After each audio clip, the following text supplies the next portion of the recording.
Namaskar and welcome.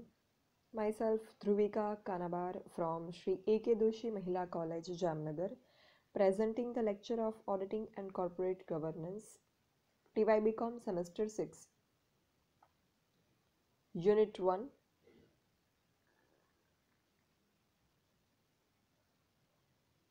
મિલકતો અને દેવાની ચકાસણી અને મૂલ્યાંકન verification and valuation of assets and liabilities. આમાં આપણે ચકાસણી એટલે કે વેરિફિકેશન અને મૂલ્યાંકન એટલે કે વેલ્યુએશન આ બંને ટોપિક ઉપર ડિસ્કશન કર્યું. હવે આ સેશનમાં આપણે મિલકતોની વિવિધ કિંમતો વેરિયસ પ્રાઇઝીસ ઓફ અસેટ્સ એના ઉપર ડિસ્કશન કરીશું. તમને ખ્યાલ છે કે આપણે બેલેન્સ શીટમાં જે મિલકતો દર્શાવીએ છીએ, જે અસેટ્સ મેન્શન કરીએ છીએ પાકા સરવૈયામાં, એની અલગ અલગ કિંમતો હોય છે. આ વસ્તુ તમે અકાઉન્ટ્સમાં શીખેલા છો.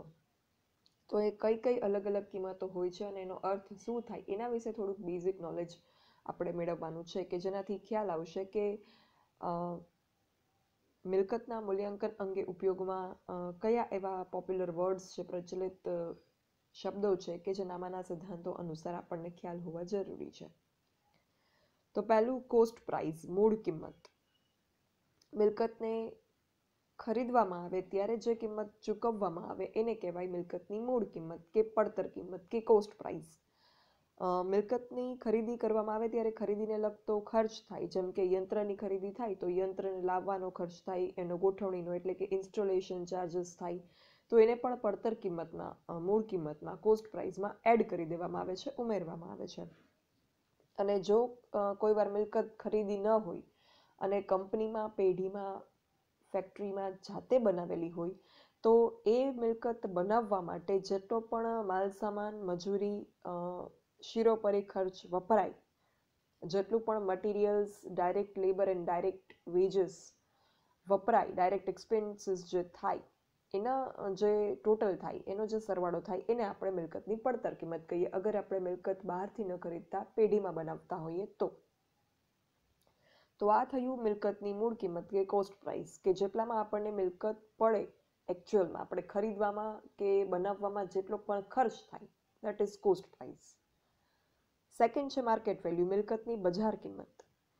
જો કોઈ મિલકતનું બજાર હોય, મતલબ કે એ મિલકતને વેચી શકાય એમ હોય, તો એ મિલકતને બજારમાં વેચવામાં આવે ત્યારે મિલકત જે કિંમત મેળવી શકે, જે કિંમત ઉપજી શકે મિલકતની વેચતી વખતે, એ કિંમતને મિલકતની બજાર કિંમત કહેવાય. એટલું કે ને કે અમે આ મકાન છે એ આટલામાં લીધું હતું ને અત્યારે એની આટલી કિંમત આવે છે, અથવા તો આટલામાં અમને પડ્યું હતું, અમે જાતે બનાવ્યું ત્યારે, અત્યારે એની આટલી કિંમત આવે છે. મતલબ કે ટાઈમ જાય એમ મિલકતના કિંમતમાં વધારો ઘટાડો થતો હોય, તો at some point of time, at particular point of time, જ્યારે મિલકતને માર્કેટમાં સેલ કરવામાં આવે ત્યારે એની એ સેલ કરવા ઉપર જે પ્રાઇઝ મળે મિલકતની, એને કહેવાય એની માર્કેટ વેલ્યુ કે બજાર કિંમત.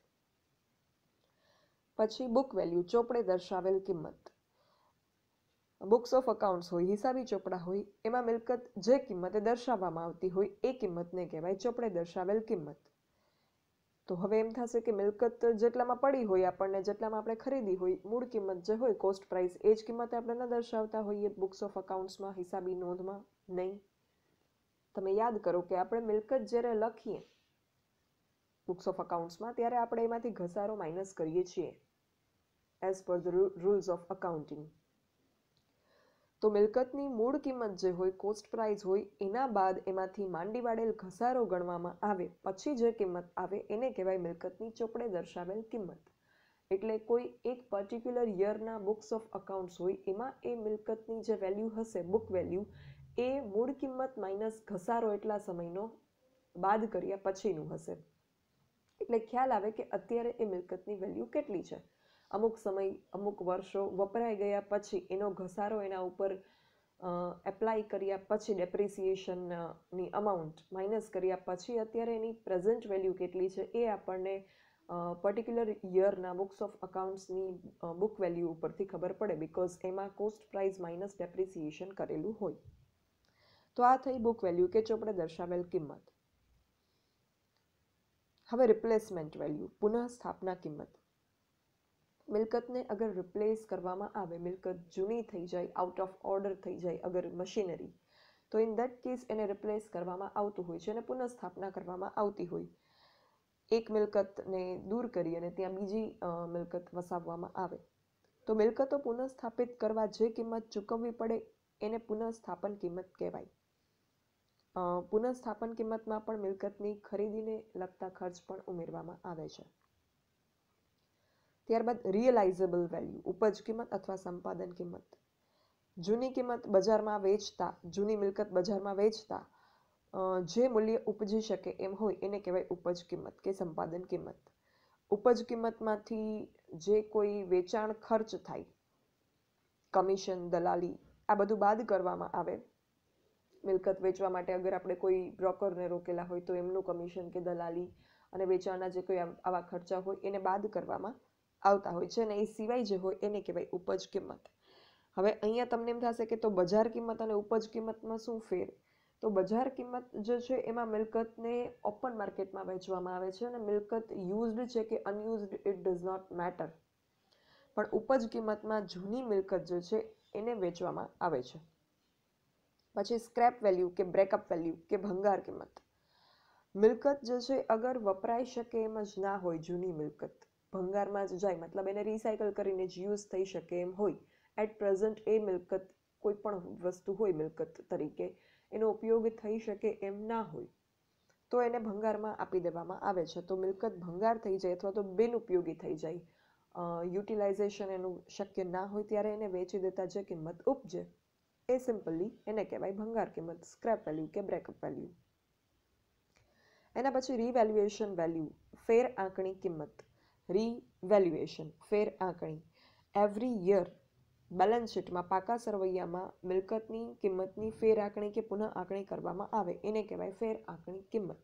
કારણ કે એવરી યર મિલકત ઉપર જે છે એ ઘસારો અને એ પ્રકારના ખર્ચાઓ જે છે એ લાગુ પડતા હોય છે, એટલે એવરી યર ફેર આંકણી કરવામાં આવતી હોય છે, એને કહેવાય રિવેલ્યુએશન કિંમત.